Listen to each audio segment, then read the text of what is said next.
بسم اللہ الرحمن الرحیم۔ السلام علیکم ورحمۃ اللہ وبرکاتہ۔ میرے محترم سامعین اور ناظرین، اسلامی سال کا 11واں مہینہ ذوالقعدہ چل رہا ہے اور یہ حرمت والے 4 مہینوں میں سے ایک مہینہ ہے اور حج کے مہینوں میں بھی اس کا شمار ہے۔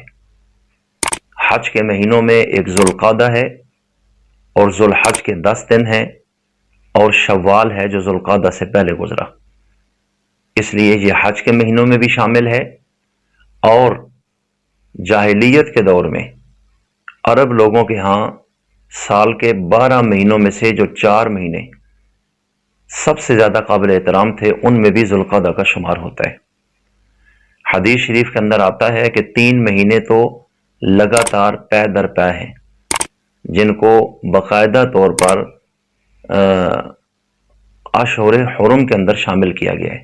قرآن کریم میں ہے منہا اربعۃ حرم، کہ 4 مہینے بہت قابل احترام ہیں، حتیٰ کہ عرب لوگ ان مہینوں میں ہر قسم کی لڑائی ختم کر دیتے تھے، قتل و قتال، ہر قسم کے فساد دنگے سے اپنے آپ کو روک لیتے تھے۔ اور بالخصوص ذوالقعدہ میں، کہ اس کا معنی ہے بیٹھنے والا مہینہ، یعنی وہ لڑائی جھگڑوں سے بالکل سائڈ پہ ہو کر گھروں میں بیٹھ جاتے تھے، حتیٰ کہ باپ کا قاتل اور بھائی کا قاتل بھی سامنے آتا تو اس سے کسی قسم کا تعرض اور مزاحمت ان مہینوں میں نہیں کرتے تھے، کہ یہ مہینے جاہلیت کے دور میں بھی بڑے قابل احترام سمجھے جاتے تھے۔ اور پھر اگلی چیز یہ کہ ذوالقعدہ حج کے مہینوں میں بھی ہے،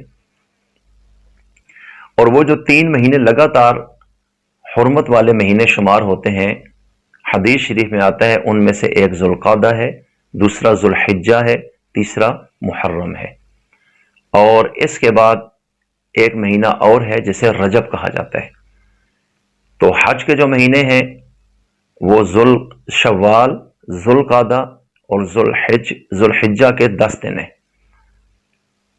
تو عرض کرنے کا مقصد کہ اس مہینے کو شروع ہی سے بہت زیادہ احترام، ادب اور برکت والا مہینہ مسلمانوں کے ہاں اور اللہ تعالیٰ کو ماننے والوں کے ہاں سمجھا گیا ہے۔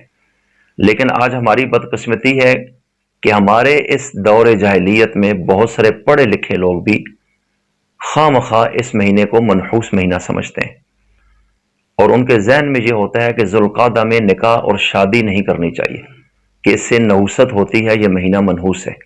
بعض لوگوں کے ذہن میں ہے کہ محرم، صفر اور اسی طرح ذوالقعدہ یہ منحوس مہینے ہیں۔ تو یہ یاد رکھیے، نبی کریم علیہ السلام کی حدیث مبارکہ ہے لا عدوى ولا طیرۃ ولا حامۃ ولا صفر، بخاری شریف کی حدیث ہے کہ یہ جو ایک انسان سے دوسرے انسان کو بیماری اور مرض لگتا ہے، جب تک اللہ کا حکم نہ ہو تو یہ بھی ایک شخص کی بیماری دوسرے کو ٹرانسفر نہیں ہو سکتی۔ فرمایا یہ جو ذہن بنا ہوا ہے کہ اگر کوئی بیمار ہے اور میں اس کو ملوں یا اس کے پاس بیٹھوں تو مجھے بھی لگ جائے گی، یہ بے بنیاد ہے۔ اسی طرح شگون لینا، جیسے ہمارے معاشرے میں لوگ کہتے ہیں کہ ہم گھر سے نکلے، کالی بلی نے ہمارا راستہ کاٹ لیا، تو اب تو یہ سفر بڑا منحوس ہوگا، کوئی مصیبت آنے والی ہے، یا گھر کی منڈیر پہ کوا بولا ہے آج کوئی مہمان آ رہے ہیں، یا ہمارے دائیں ہاتھ کی ہتھیلی پہ خارش آئی تو کوئی پیسہ آنے والا ہے، بائیں ہاتھ کی ہتھیلی پہ خارش آئی تو پیسہ جانے والا ہے۔ اس طرح کے یہ جتنی چیزیں، یہ شگون لینا، اسلام میں اس چیز کی کوئی بنیاد نہیں، کہ فرمایا کہ اس کی کوئی حیثیت نہیں ہے، یہ کمزور عقیدے کی علامت ہے۔ ولا حامۃ، عرب لوگ ایک خاص قسم کے پرندے سے شگون لیتے تھے، اس کی اڑان سے، تو فرمایا اس کی بھی کوئی حیثیت نہیں۔ ولا صفر، اور ان لوگوں کے ہاں یہ تصور تھا کہ سفر کا مہینہ منحوس ہوتا ہے، فرمایا ایسی بھی کوئی چیز نہیں۔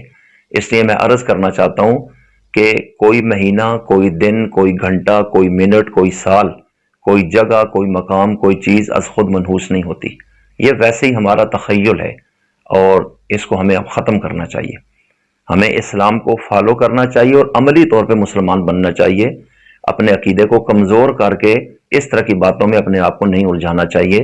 اور مردوں کی نسبت عورتوں میں یہ شگون لینے کی بیماری زیادہ ہوتی ہے، یا چیزوں کو منحوس سمجھنا۔ اس لیے میں عرض کرتا ہوں کہ ذوالقعدہ منحوس نہیں۔ اور اس مہینے میں اگر کوئی نکاح کرے تو یہ نکاح بالکل جائز ہے، یہ یاد رکھیے، یہ منع نہیں ہے۔ اور پورے سال کے کسی بھی دن اور ہفتے میں نکاح منع نہیں ہے۔ نبی کریم علیہ السلام نے حالت احرام میں بھی نکاح کیا، اور شعبان میں بھی نکاح فرمایا، ذوالقعدہ کے اندر بھی نکاح کیا۔ آپ علیہ السلام کے صحابہ کرام نے ان مہینوں میں نکاح کیے، اور کسی مہینے کو بھی کبھی بھی اس حوالے سے منحوس نہیں سمجھا۔ اس لیے ہمیں بھی اس عقیدے کو اسی طرح لینا چاہیے جس طرح نبی کریم علیہ السلام نے ہمیں بتایا، اور صحابہ کرام کے طرز عمل نے اپنے صحابہ نے اپنے طرز عمل سے جس چیز کو ثابت کیا، ہم اہل سنت و جماعت ہیں، یعنی سنت کے پیروکار اور جماعت صحابہ کے پیروکار، لہٰذا ہم نے ان کو دیکھ کر ہم نے اپنا راستہ متعین کرنا ہے۔ تو بس اس چیز کی وضاحت کرنا مقصود تھی۔ اللہ تعالی ہمیں سمجھ کی توفیق عطا فرمائے۔